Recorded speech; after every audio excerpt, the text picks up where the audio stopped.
Mr. Munawar Mirza. He's joining us on the phone line.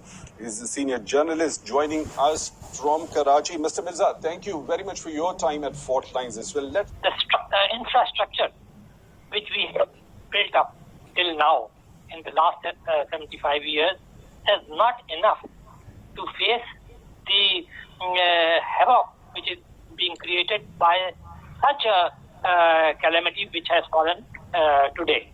I have seen floods in at least for the last 30 years, and they have been massive floods, and they have created massive destruction all over the country. However, this time, the rainfall and the intensity of the flood is such that it seems that it is unbearable. However, I would like to point out that the administration has been very active. They have responded to this calamity immediately. Though, as I have pointed out, our infrastructure which we have built was not reasonable. It was not in a position to cope up with such a calamity. We have been talking a lot about the climate change. I have been hearing it. I have personally attended the Paris meeting with the former Prime Minister Nawaz Sharif, and there almost 2,000 people gathered, and they talked about the climate change, the effects of the climate change, and it was there also that the Pakistani representatives, even the Pakistani, the then Prime Minister, pointed out that Pakistan has very less contributed towards this climate change, but the sufferers will be the most because so, Mr. Mirza, what was the response by the international leaders to the former Prime Minister Nawaz Sharif when he mentioned this bitter fact that Pakistan remains to be the lowest emitter of carbon, but it is the sufferer, it is paying the price because of something that is being done by the neighboring countries? What I heard from the leaders, it was not particularly Pakistan, but they committed a huge sum, billions of dollars, at least in commitment. I have not seen them coming down to the ground, but they committed billions of dollars towards the underdeveloped countries, including Pakistan, to help to cope up with such calamities. And if you remember that during the last 5 years, even the most highly developed countries, such as United States, have faced such calamities. You remember the cyclone which hit New York. The water was there in almost each and every house, and it has destroyed almost all the infrastructure of New York. However, since they were developed, but we ourselves are also to be blamed. We have talked also very less about climate change. We have got very little awareness about climate change.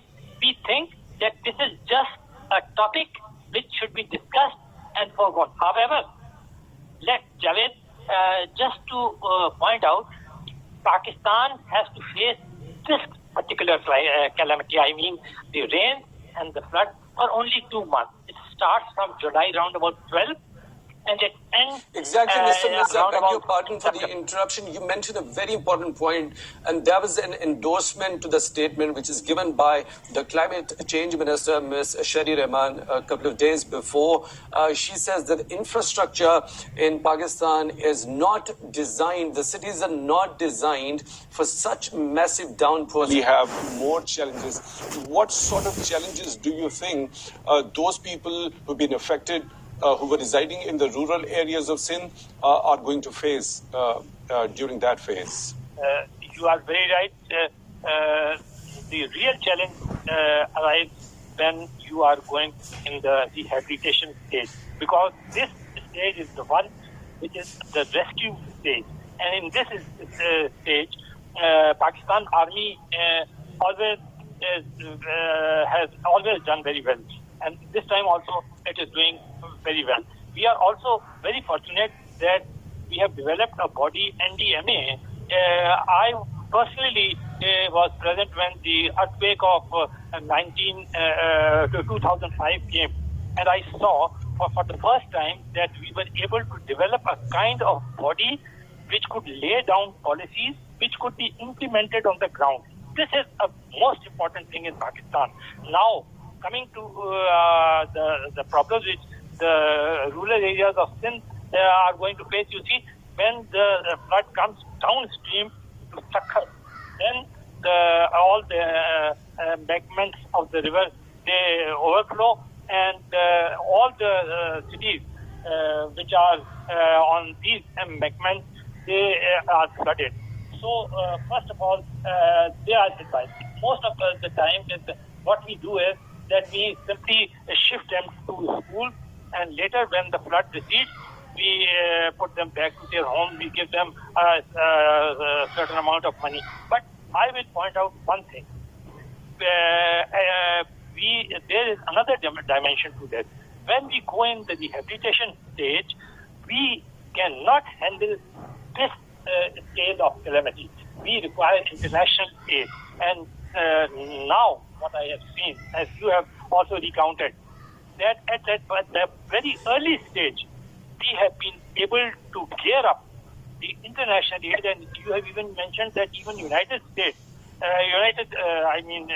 Nations, they are also Asian Development Bank, they are also all our friendly countries.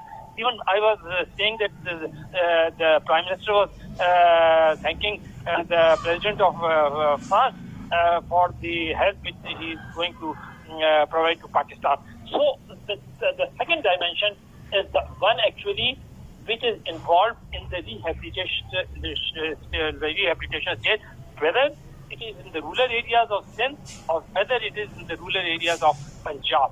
Moreover, one thing I must point out, we must have not only a good infrastructure, but we must also have very good logistics so that we can move from one place to the other place when this flood strikes, so that we can rescue the people immediately, and we should be able to provide them with the immediate relief, which is the requirement, that food, medicines, and other things. Mr. Mirza, this is an interesting and very important point. Not only the better infrastructure, but also the better logistics, because if any certain area is hit by such calamity, it is not cut off